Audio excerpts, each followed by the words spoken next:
Hello friends, welcome to my channel. இன்றைக்கி நம்ம வத்த குழம்பு செய்கிறது தாங்க பார்க்க போகிறோம்.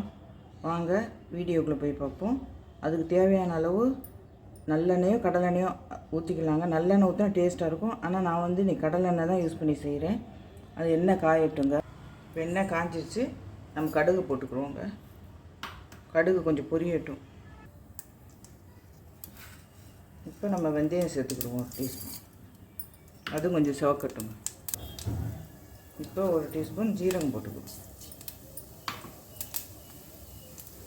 இது கூடவே கருவேப்பிலை போட்டுக்கணும்.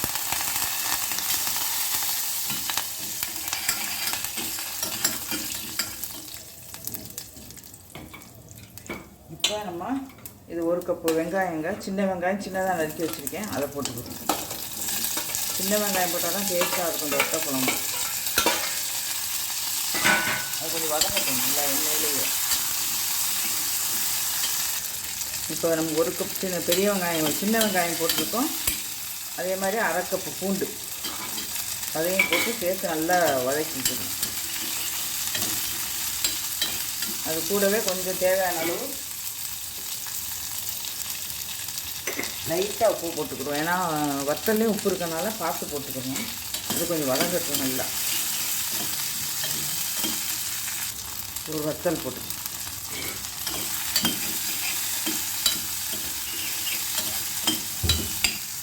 நான் ஒரு 1.5 தக்காளி அரைச்சி வச்சுருக்கேன். அதை நம்ம இப்போ ஊற்றிக்கலாம்.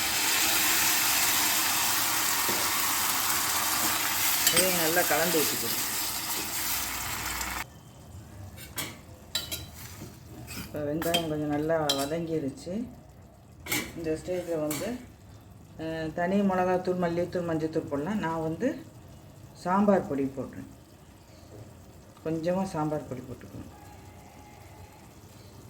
அதையும் நல்லா கிளறி வச்சுக்கலாம்.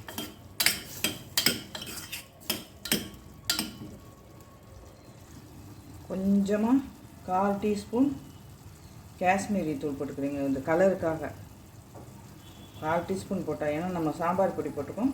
ஒரு 1/4 டீஸ்பூன் போட்டால் போதும். கொஞ்சம் நல்லா மசால் பச்சை வாடை போகணும். இப்போ மசால் பச்சை வாடை போயிடுச்சு. இப்போ 1 கப் நம்ம புளித்தண்ணி கரைச்சி வச்சுக்க புளித்தண்ணியை ஊற்றிக்கணும். பச்சை வாடை போகட்டும். கொஞ்ச நேரம் மூடி வச்சு வேகணும். இப்போ நம்ம இந்த புளிப்பை சரிப்படுத்துறதுக்காக ஒரு துண்டு மண்டவெல்லம் போடுறோங்க. இது போட்டோம்னா நம்ம குழம்புக்கு ஒரு டேஸ்ட்டு கொடுக்கும். அதுக்கு தாங்க இந்த மண்டவெல்லம் போட்டு நல்லா மிக்ஸ் பண்ணிவிட்டு ஒரு 2 நிமிஷம் மூடி வச்சு வேக வைக்கணுங்க.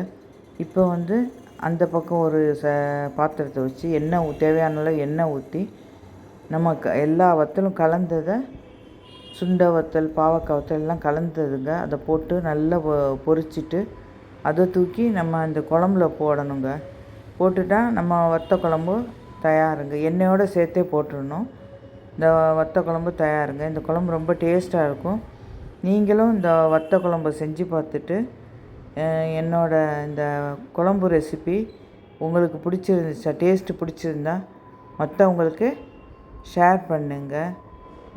என்ன வித்தியாசம்னா நம்ம எல்லாம் சேர்ந்து மிளகு, சீரகம் அதெல்லாம் வறுத்து அரைச்சி போடலாம். நான் வந்து சாம்பார் பொடியை வச்சு செஞ்சுருக்கேங்க. அது ரொம்ப டேஸ்ட்டாக இருக்கும். என்னோட இந்த வத்த குழம்பு ரெசிபி பிடிச்சிருச்சுன்னா மற்றவங்களுக்கு ஷேர் பண்ணுங்கள். Thank you for watching.